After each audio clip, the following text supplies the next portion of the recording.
আসসালামু আলাইকুম বন্ধুগণ। আমি মাজেদ পর্তুগাল থেকে আপনাদের উদ্দেশ্যে কিছু কথা বলার জন্য আবারও এসেছি। কথাটা হচ্ছে, মানুষ, আমরা এমন একটা জাতি যে জাতি ক্ষমতার জন্য সব করতে পারে। তার বাস্তবায়ন যদি আমরা দেখতে চাই, তবে এই সরকারকে একটা জ্বলন্ত উদাহরণ হিসেবে আমরা বলতে পারি।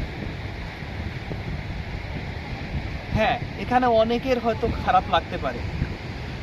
যাদের খারাপ লাগবে আমি তাদের বলতেছি, আপনারা দয়া করে আমার ভিডিওটা স্কিপ করে যাবেন। যদি সামান্য পরিমাণও মনুষ্যত্ব বোধ আপনাদের ভিতরে জেগে থাকে, তবে আপনারা দুইটা জিনিস হয়তো খুব ভালোভাবে দেখতে পেয়েছেন। তা হচ্ছে, কিভাবে মানুষ, ছাত্রদের গণকবর পাওয়া গেছে, কিভাবে ভারতীয় সৈন্যরা আমাদের দেশ থেকে যখন সরকার পতন হইল, সরকার যখন দেশ থেকে চলে যাচ্ছিল, তখন তার সাথে কিভাবে ভারতীয় সৈন্যরা চলে যাচ্ছিল তার কিন্তু স্পষ্ট ফুটেজ আমরা দেখতে পেয়েছি। তো এত কিছুর পরেও যারা বলবে এই সরকার বেস্ট, এই সরকার ভালো ছিল, আমি তাদের উদ্দেশ্যে বলতে চাই, ভাই, আপনি দলকে ভালোবেসেছেন, আপনি বাংলাকে ভালোবাসেননি, আমার বাংলাদেশকে আপনি কখনোই ভালোবাসেননি। যদি বাংলাদেশকে আপনি ভালোবাসতেনই, তবে আপনার দেশের সন্তানকে মারতেছে, আপনার দেশের টাকা লুটপাট হচ্ছে, আপনার দেশের থেকে এই যে ভারতীয় সৈন্যরা এসে আপনার দেশে শাসন করতেছে, তা আপনার দেশের চাকরি করতেছে, অথচ আপনার দেশেই বেকার সংখ্যা এত পরিমাণে। তো এই বেকার সংখ্যার কথা কি আপনার একবারও মনে হয় না? আপনি না স্বদেশীয় মানুষ? আপনি কি দেশকে ভালোবাসেন না? এই দেশ বাঁচলে আপনি বাঁচবেন, আর আপনি বাঁচলে আপনার পরিবার বাঁচবে। আপনার পরিবার তখন বাঁচবে, তখন সুস্থ মস্তিষ্কে দুইটা কথা বলতে পারবে, সুন্দরভাবে প্রকৃতির হাওয়া নিচে নিতে পারবে, যখন আপনার দেশ স্বাধীন, আপনার বাক স্বাধীনতা থাকবে, আপনি কথা বলতে পারবেন। আজকে আয়না ঘর বানানো হয়েছে, টর্চার সেল বানানো হয়েছে, যেখানে 10 বছর 15 বছর ধরে মানুষ আজ পড়ে আছে। পিলখানা হত্যাকাণ্ডের কথা হয়তো আপনারা ভুলে গেছেন, কিন্তু একবারও কি ভেবে দেখেছেন এই পিলখানা হত্যাকাণ্ডে কতজন আমাদের বাংলাদেশি বড় বড় অফিসাররা মারা গেছে? কতজন সিপাহীরা আজকে জেলে পড়ে পড়ে পচে মরতেছে? তারই দৃষ্টান্ত আমি আমার এক বন্ধুকে দেখেছি। সে আজ আমাদের মাঝে নেই, সেই সময় সে আমাদের সাথে খেলতো, আমাদের সাথে ঘুরতো। শুনলাম পিলখানা হত্যাকাণ্ড হইল, তারপরে ওই যে তাকে আটকানো হইল, আজ পর্যন্ত তাকে ছেড়ে দেওয়া হয়নি। কি দোষ ছিল সেই ছেলেটার? কি দোষ ছিল? সে তো তার ফ্যামিলির মুখে হাসি ফোটানোর জন্য সেখানে গিয়েছিল, তবে কেন তাকে আজকে জেলে আটকানো হলো? শোনেন, যদি দেশ বাঁচাতে চান, দেশের মানুষকে ভালোবাসতে চান, তবে আগে প্রথমে আপনি আপনার দেশকে চিন্তা করুন, কোনো দলকে নয়। কোনো দল যদি হয়, কোনো দলের হয়ে যদি আপনি কথা বলেন, তাহলে আমি বলবো আপনি দল পছন্দ করেন, আপনি ক্ষমতা পছন্দ করেন, আপনি দেশ পছন্দ করেন না। যদি দেশ পছন্দ করেন, তবে আগে দেশের চিন্তা করুন। যেখানে গুমঘর হয়, যেখানে আয়নাঘর হয়, যেখানে ক্ষমতার মসনদে পড়ে বেনিজিররা বহির্বিশ্বে টাকা পয়সা পাচার করে, যেখানে আজিজের মতো লোকেরা দেশের মানুষকে হত্যা করে কন্ট্রাক্টে, মনে হয় না, দুঃখ লাগে না যে এই সম্পদ আমার দেশের? এই সম্পদ দেশে থাকলে আমার ভাই খাবে, আমার বোন খাবে।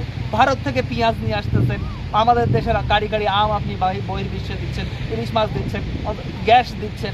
কেন? কেন আমরা কি সেটা ভোগ করতে পারি না? আমার সন্তান আজ বাদকাল নিঃশ্বাস নিতে পারবে না, বলবে আমার সুন্দর খাবার কোথায়? কোথায় আমার স্বাধীনভাবে কথা বলার স্বাধীনতা? তাই সময় আছে, আসুন আমরা মিলেমিশে, কোনো দল, কোনো ক্ষমতা, কোনো অপশক্তিকে প্রশ্রয় না দিয়ে নির্দলীয়ভাবে স্বদেশকে ভালোবাসি। তবেই আমার সন্তান, আপনার সন্তান, আমার বাবা, আপনার বাবা এই দেশ যেমন আমি বলতেছি আমার দেশ, ঠিক তেমনি আপনিও বলতেন, কারণ জন্মসূত্রে আপনি এই দেশীয়। আর হ্যাঁ, এখানে আরেকটা জিনিস আমার বারবার মনে হয়েছে, অনেকেই বলে সংখ্যালঘু সংখ্যালঘু। কিসের সংখ্যালঘু? সে তো বাংলাদেশে জন্মগ্রহণ করেছে, সংখ্যালঘু কেন হবে? সে কেন সে তার ধর্মটা অন্য হইতে পারে, কিন্তু সে তো বাংলাদেশির নাগরিক। কোনো ধর্ম ভেদাভেদ করবেন না। আমি ইউরোপে এই যে বসবাস করতেছি, আমি এদের দেশেও আছে খ্রিস্টান আছে, ক্যাথলিক, খ্রিস্টানদের মধ্যে আবার ভাগ আছে, ক্যাথলিক আছে, এখানে আমরা আছি, বিভিন্ন ব্রাজিলিয়ানরা আছে, আফ্রিকানরা আছে। কই, এরা তো ভেদাভেদ করে না, এরা তো ধর্ম ভেদাভেদ করে না। এই ধর্ম ভেদাভেদ তো ছাড়ি দেন। কোনো সংখ্যালঘু নয়, সে জন্মসূত্রে আমার বাংলাদেশের নাগরিক। কোনো সংখ্যালঘু নয়, আমরা কোনো সংখ্যালঘু বুঝি না। সে একজন বাংলাদেশি, সে বাংলাদেশের মানুষ।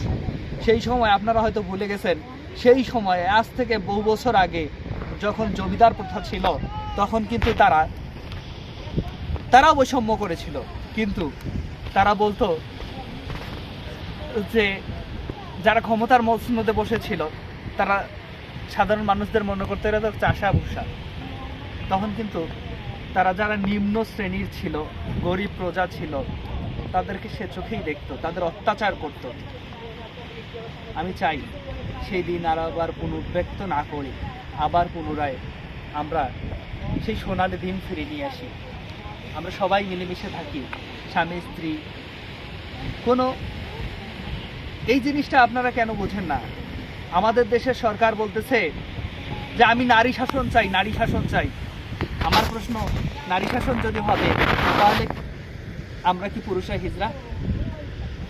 সে বলতেছে একটা সংসারে নারী পুরুষ সমান অধিকার থাকবে। যদি কোনো ক্ষেত্রে নারী এবং পুরুষের মাঝে পুরুষ বেশি কথা বলে, পুরুষ বেশি বাড়াবাড়ি করে, তবে সেক্ষেত্রে নারীরই ক্ষমতা বেশি থাকবে।